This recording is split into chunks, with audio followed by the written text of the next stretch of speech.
You're listening to the Jōrni Podcast. Can we live in the tension between our head and our heart and still find peace and happiness? Join me for an honest look at making peace with life's contradictions. This episode contains strong language and listener discretion is advised. Hi, I'm Petra Brunbauer. What if everything we've been told about holistic health, healing, and well-being is only part of the story? Because thriving in today's world looks different than it used to. Here, we challenge the narratives, rethink what it means to become human, and explore how that shapes the way we lead, live, and step into our full potential. This is the Jōrni Podcast. Welcome to today's episode. We spend so much of life trying to think our way to the right answer, certain that enough cleverness will finally make the big questions resolve. Love tends to be the place where that approach comes undone, refusing to behave the way logic says it should. Lincoln Stoller is a parent, author, physicist, neuro-therapist, and certified psychotherapist in British Columbia, Canada, and has been a mountaineer, aviator, paraglider, scuba diver, kayaker, and snowboarder. He works in private practice as both a counselor and coach, helping people see how and why they have created their environment, their view of reality, and sense of self. He's a member of the American Alpine Club's Climbers Grief Fund, helping people with wilderness-related trauma. Lincoln's professional experience includes physics, business software, and brain research, as well as roles as a cultural ambassador to communities in the Caribbean, Panama, and Mongolia. His work comes together under the heading of mastering one's state of mind through experience, aiming to raise his clients' sense of purpose in all aspects of their lives. Let's meet Lincoln Stoller.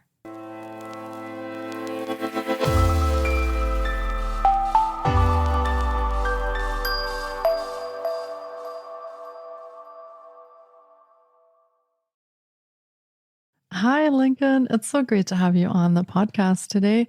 I've been looking forward to getting to chat with you, and we will be exploring love and reason today. I can say for sure that we haven't had an episode about that on the podcast, so I'm really curious to find out more and dive into this with you. Welcome to the podcast. Thanks, Petra. I really appreciate engaging these topics, and this one's a good one. Yeah, I feel there's a lot of depth to it and probably a lot more than we can cover in this one episode, but we'll get started on it and see where we end up. And for starters, would you like to share a little bit about your own story or your own journey? Maybe the parts of all that you feel relate to what you do today, and also share with our listeners what it is that you do today so they can get to know you a little bit. I'm always wondering who I am, and I'm always reflecting on what I've done. And I keep changing my sense of those things. I'm an adventurer in a traditional sense of going on adventures, traveling, and started as a mountaineer when I was young, which is pretty adventurous. I think I have an attachment disorder. I think I'm too attached to people because I was too alone as a child. I was alone because I was an only child, a late child, whose siblings were 10 years or more older, and whose parents were already out of the nest building phase. And my parents were also individuals in their own thing, artists. They were all artist siblings and parents. And that left me adrift. And I think it, genetic or otherwise, left me looking for connection and answers and security. So I run into, ironically enough, and perhaps mistakenly, science. That's not a really good place for connection, but I thought it would give me answers. And I went through the whole PhD thing, and it was like going through hell, I would say, or purgatory, perhaps. Although I met a few inspiring mentors, like two, and hundreds of people who did not satisfy my need for connection. And now I'm thinking, now I'm a therapist and I'm still doing physics, but I just reached 70 and I have two kids. So my adventurous spirit, I'm a kind of high risk person. And people like me, if you're not careful, you get in trouble. Given a choice, I'll always take the riskier one. And that's not so good when you have kids. Some people do it, but I think it's irresponsible. So it's progression through science and then finally to therapy, which I got to, I would say I have two marriages that both dissolved. The first one I don't understand why. The second because I think I was misled and misunderstood and all that stuff that people would usually say. But they did, in a sense, clarify my desire to understand emotion. And now that I talk to people therapeutically, I slowly am getting around to realizing that whatever this relationship thing is that I needed since I was young is what people all need, or some version of it.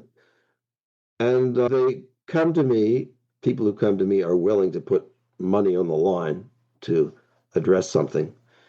They come to me both wanting direction and support and clarity, and often wanting to bond with something ineffable. So I've had trouble saying love is all there is, or any of those sort of canned statements. But I keep getting back to the feeling that there's something around there that's true. I think it might be, I'm still working on this, it might be self-love more than getting love. Because in my relationships, I have to feel that it was my ability to give love that was ultimately more important than getting it. Although I needed it like sustenance, it was, if you can't give love, you're stuck. You're not going to really appreciate it and resonate with it. But I'm still a physicist, and that really doesn't compute in a rational sense.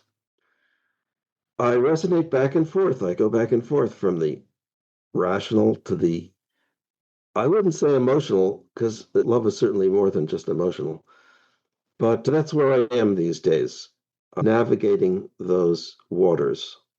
So I'm still very empathetic because I'm still very in desire of connection. And I make that useful in my therapy because I will still challenge people. There is a lot of reason to people's stories, and often that reason is counterproductive or sometimes misinformed or misconstrued. Everybody invents this stuff. So I end up feeling myself as a story maker.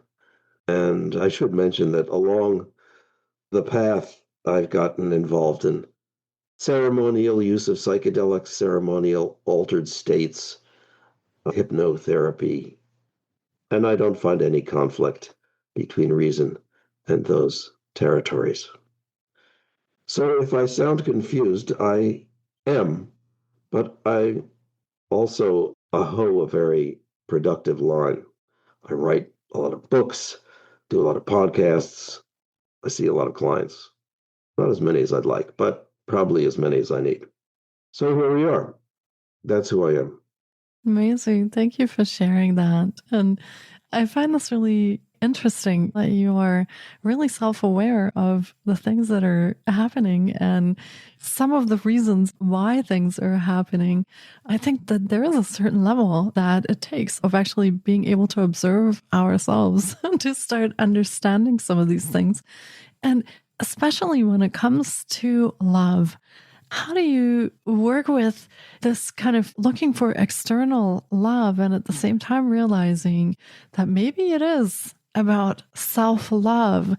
And how does that sit for you when you think, okay, maybe love is not foremost an external thing. Maybe it is an internal thing that I might have to learn to give to myself fully first before that comes out into the world. So where does that meet your curiosity and your reason, I guess, from also a physics perspective? How does that come together? It doesn't compute.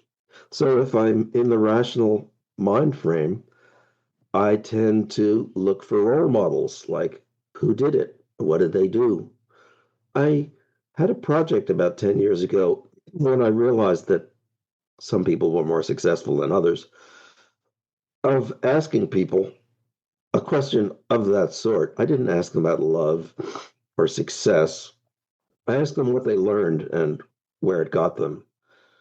It was an open question, and I could ask it to people of all ages and interests. And that's what I did. I spent 5 or 10 years traveling to find people who I thought could give interesting answers and wrote it into a book. It was my first book. It's called The Learning Project.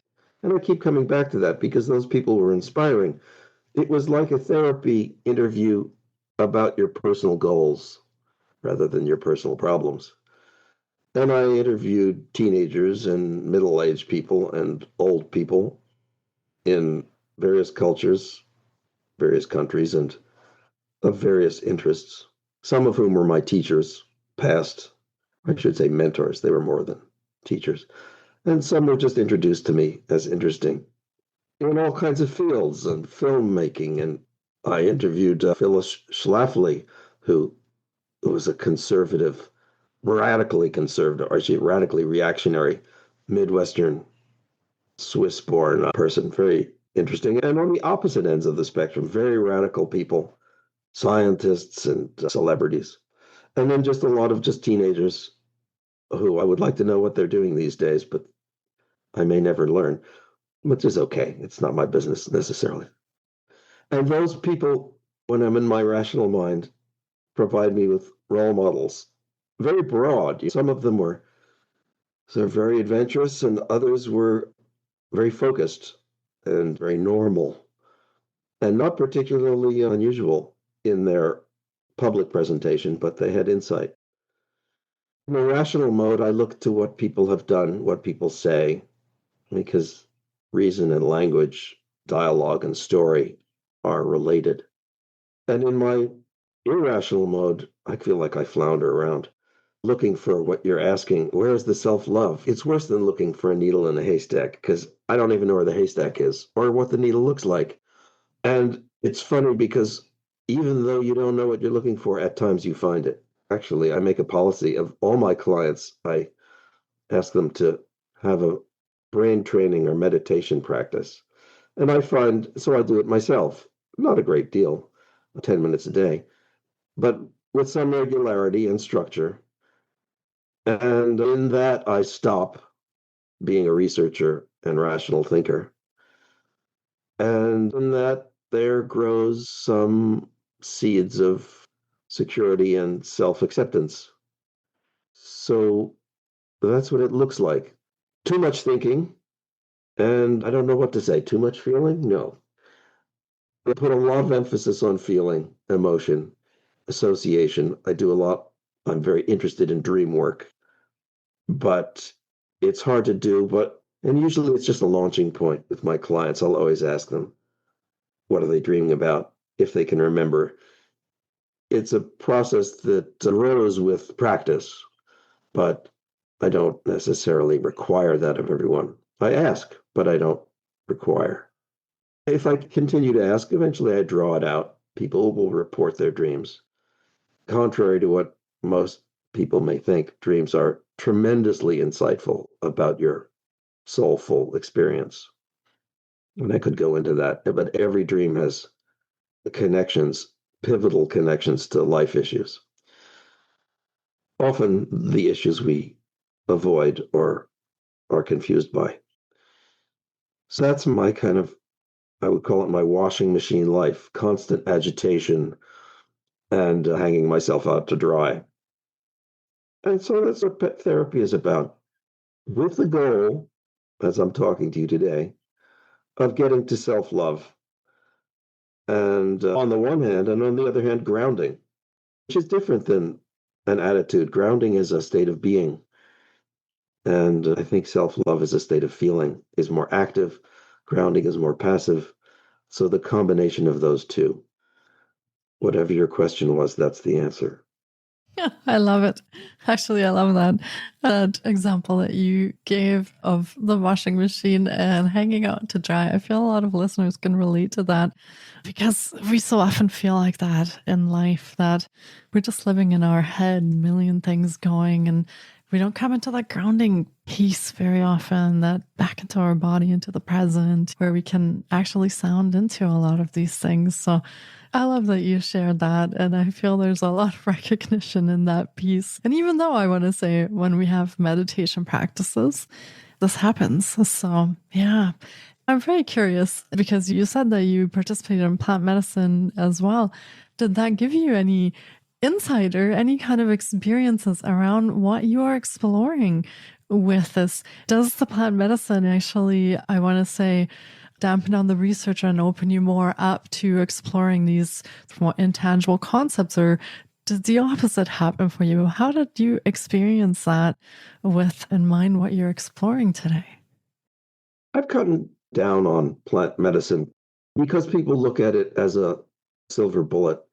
I've experienced it as just a doorway to a more open, associative experience. It's like conscious dream work. Because if you don't remember, the problem with dreams is that they're complicated, they don't make any sense, and you forget them. And the benefit of psychedelics can be that they don't make sense, they're confusing, but you remember them. And what I've found is that has just led me to be more conscious in life and more aware of the nonsense of my thoughts and feelings and more engaged in my dreams. And to this day, the most impactful experiences, with few exceptions, have been my dreams and becoming more. So I dream all the time. I sleep 3 times a day instead of once.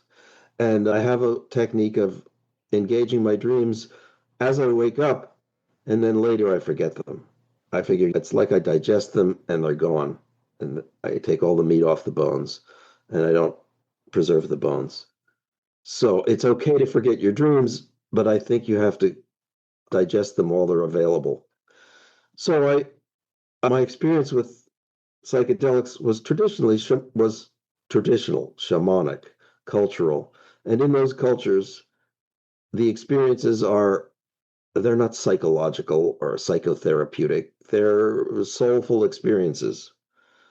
And for example, it may have been my first psychedelic experience that I conjured an element of my homicidal, she wasn't actually, but she could have been, homicidal grandmother. She was very abusive, vicious, and all things bad. Obviously, that left a legacy in the family and a bitter taste in a lot of people's souls. And I conjured her to create a reality of who such a person could be. And this was a psychedelic experience, not unlike a dream, very hallucinogenic and extra dimensional. And it gave me a certain kind of peace that I could understand what my father had gone through and what I wouldn't want to have in my world. I wouldn't say it enlightened me thoroughly because I still get involved with and confused by people who present themselves in ways that are not thoroughly authentic. But it's allowed me to understand something. And I really don't think current psychology has a good grasp on psychedelics because current psychology doesn't really have a good grasp on dreams. It's not a big topic these days and not very connected to altered states. So hypnotherapy and hypnosis has always been a bad boy of psychology because it's not well researched and not well understood. Although that's actually changing with all this brain studies to some extent. Often I'll deal with my clients. I'll ask them about their dreams. I'll ask them about their feelings. I'll ask them about their problems. And then I'll take them in a guided visualization to recreate the characters that they either are afraid of or fixate on or wish for. And I think this is fundamental connection between reason and love, is that if you do this well, these characters take a life of their own. They start to speak to you, and that's the only way you're going to learn. You're not going to figure your way through this forest of contradictions. But the contradictions themselves have to speak to you and become, I don't know if the right word would be human or something. They have to become animated. If you read Stephen King books, these characters came out of his mind and he didn't have to sculpt them in every detail. They just spoke to him. In fact, that's what, even in a good research, your research eventually speaks to you in a kind of very woo-woo kind of way. We're doing physics and I'm trying to get my electrons to talk to me. But this is the nature of human reality. All you're doing is driving through mysterious territory. You're not a magician. You're only a witness. So you're trying to get as much experience and direction and make as few mistakes as possible. That's interesting too. It's important to make mistakes. That's how you learn. If you never make mistakes, then you never go outside the yellow lines, and that's a dead end road. So you have to make mistakes and you have to appreciate your mistakes. And here's where it gets weird. I don't know if you have to love your enemies. I think that's a very stretch of the word, but you have to appreciate your encounters with them. I like to say that the demons you have are not there to torture you. They're just there to give you a nasty message and depart. It's you who has to deal with the message. It's not a horror story. It's a puzzle. That's where I like to work with people. If I can get them to engage in their fears in a way that respects their fears. And you never make friends with your demons. The demons remain demons, but they highlight topics that need to be addressed. And what does that mean? It's not necessarily rationally solved. It doesn't mean emotionally expressed. It means humanly engaged. So I think that's ultimately where the self-love comes down to. Loving life. Do you love life? Are you really ecstatic about being alive? Because I think you should be. It's a pretty rare blessing to have. And talk to everything that has it. All the myths are great. The dragons, the adventurer, the fool, the magician. Just look at a deck of tarot cards for the themes. I have a deck right there. So the people I like to talk to are my clients, and I don't. I guess I never really liked the scientists, even though I spend an inordinate amount of time doing that. I don't know. I'm a contradiction. I feel that's a bit what life is like sometimes. Contradiction, right? And how we perceive things, how we feel, what we experience. It's not always beautifully lined up and packaged with a bow on top. And I think that's also part of the excitement of being alive, is that there are these contradictions that we grapple with, that we want to explore and know more about. And yeah, whether they actually shape us or give us insight, I guess that's one thing, but I do believe it's part of the human experience is to go through these contradictions. And you and I talked a little bit before this about the state of the world. I feel that in itself is a bit of a contradiction at the moment. So yeah, as humans, we come into this and we are part of this. What I'm really curious about is when people come to you for therapy, a lot of the things that therapy centers around is, in fact, emotions, connection, right? Our sense of belonging, self-worth, our sense of love, or even a lot of people worry about their own courage as far as showing up in their lives, setting boundaries. These are all very emotion connected things. I want to say, how does that affect you as you are personally grappling with some of these questions and experiences around that? When you then work with clients that are going through these things, do you experience that through them as well? Or do you hold space for them? Or how does that filter through into what you're experiencing for yourself because you're experiencing this contradiction? Oh, you ask complicated questions. Two things come to mind. The first is you have to know who a worthy adversary is. So all these annoying forces in life, in the news, in your environment, but some are more worthy than others. And they're usually the ones that deeply piss you off or have annoyed you for years. And for those people or things, it's really useful to love them as lessons. Now, you don't love them as people and you don't forgive their crimes, but you do recognize that they are they're both a flashing red light and a flashing white light. You need to go there to either dispel them or integrate them. It's the worst things that my partners have done and the worst things that my intellectual adversaries have done are worthy adversaries, are worthy issues. And I work on those issues not to defeat them, but to elevate myself.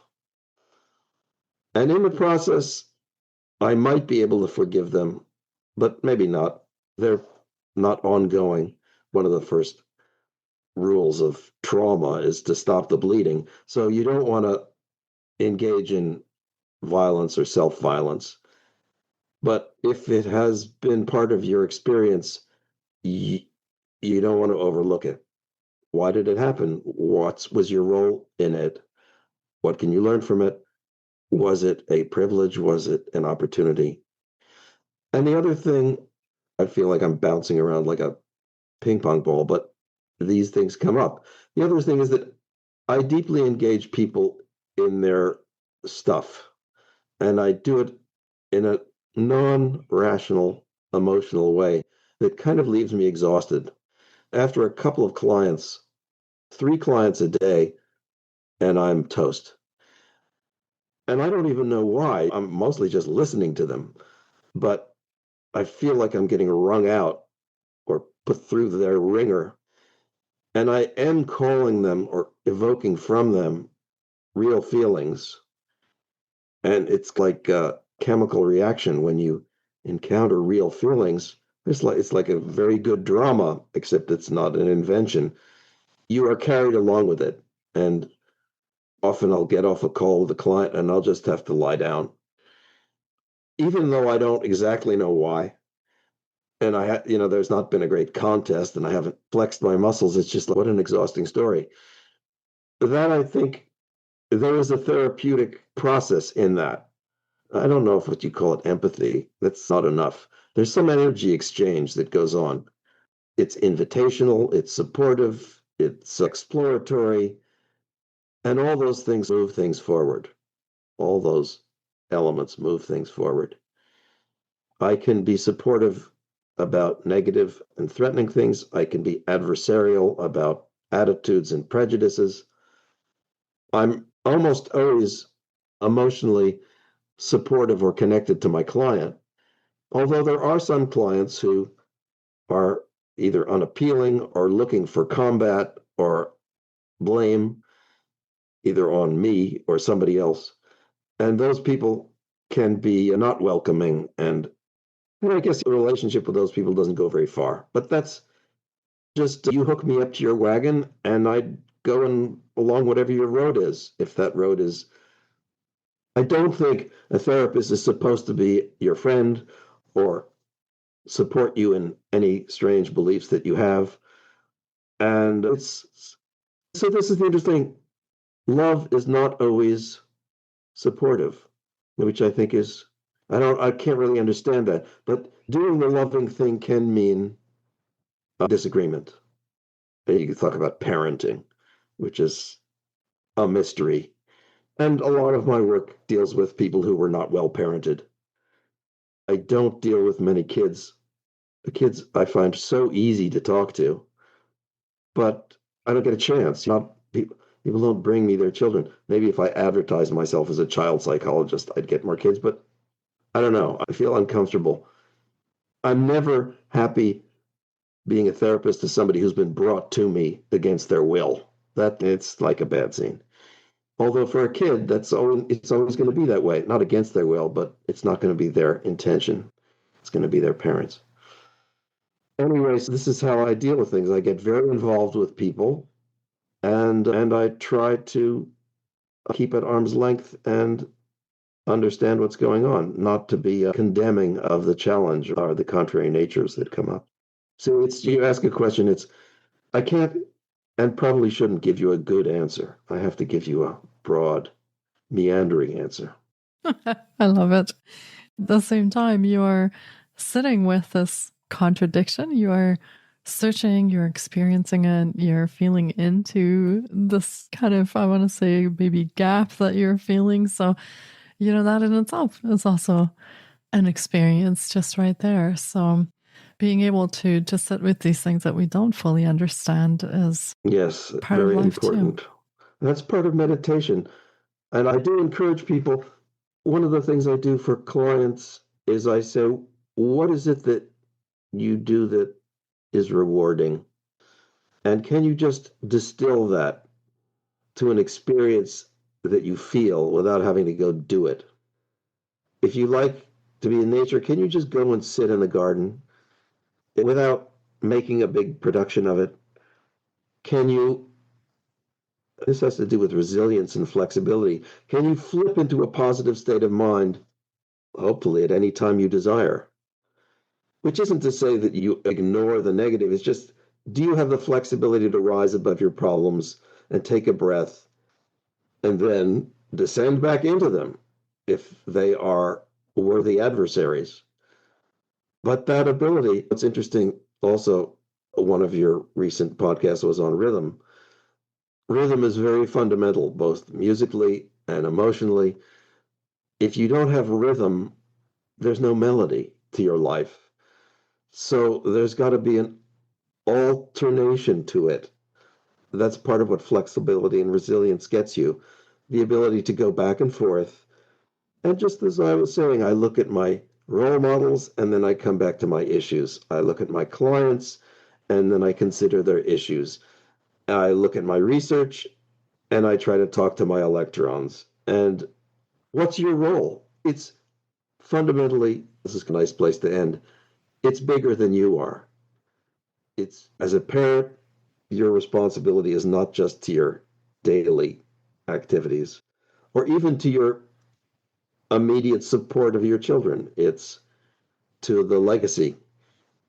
And I think that really is a political statement as much as a psychological one. Obligation to the world. So that's what your life is. Your life is a connection to the world. And I think that's where you find grounding. Yeah, as part of that bigger collective. And then we come back to where we started with you looking for that sense of attachment, belonging, love. So yeah, we come full circle.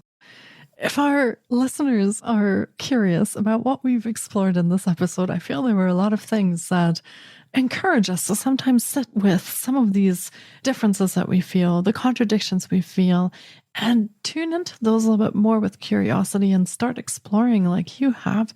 So if they have come to this curious place, what kind of programs, services, or offerings do you have available? How can our listeners get in touch with you, Lincoln? I used to have online classes. Now I just write books. So I've got a dozen books or so. You can find them on my website. It's mindstrengthbalance.com. And it's a very extensive website. So I didn't talk about sleep. Obviously, rest and revival are important. So I spend a lot of time and have several books on sleep. We didn't specifically talk about learning, but obviously it's all about learning and change. It's not about being educated or being told what to think. It's more about exploring. So I've got 3 books on learning. The first one I mentioned, and 2 more came from that. And then health. We didn't talk about health, but health is another, in some sense, demon. It's always ready to punish you for your bad behavior, and it doesn't easily reward you. Health takes work. So I have books on hypnosis and health, mind, body health. I offer a free call to anybody who wants to talk for 15 minutes, and you can set that up on the website. And I have a blog, which I publish weekly. And if you sign up for the blog, I think you get the latest book in digital form called Dreaming Yourself into Being, which talks about how to use dreams to find support and direction. So that's it, mindstrengthbalance.com, the center website of all my work. Amazing. And we will link to all of your offerings in the show notes as well, link to your website and some of the resources that you mentioned. So be sure to check the show notes for how to connect with Lincoln. If you want to know more, you want to chat with him about maybe something in this episode made you curious. And I feel it's part of our own learning, as you mentioned, and our own evolution is to explore these topics that are sometimes confusing or they're difficult. And yet they are part of our experience and our own learning. So thank you, Lincoln, for being here today. Thanks for taking me on. I feel this was actually a really fascinating ride. We dove into some of the things that I don't usually get to talk about. So thank you so much for this. I really appreciate you being here today and sharing some of your own journey and your own learnings with us. If you ever want to talk about these things in detail, get in touch with me. It's an endless topic, and I appreciate your interest and audience. Thanks. Yeah. And thanks, everyone, for tuning into the episode today. I appreciate you, and I look forward to seeing you again in one of our future episodes. And until then, take care of yourselves and be well. Thank you so much for taking time out of your day to listen in. If you enjoy the Jōrni Podcast, please support us by subscribing, sharing on social media, and leaving us a review. We appreciate you. And you can find more of The Jōrni on Facebook, Instagram, TikTok, and our website, thejorni.com. Sending you love and courage, and see you next time.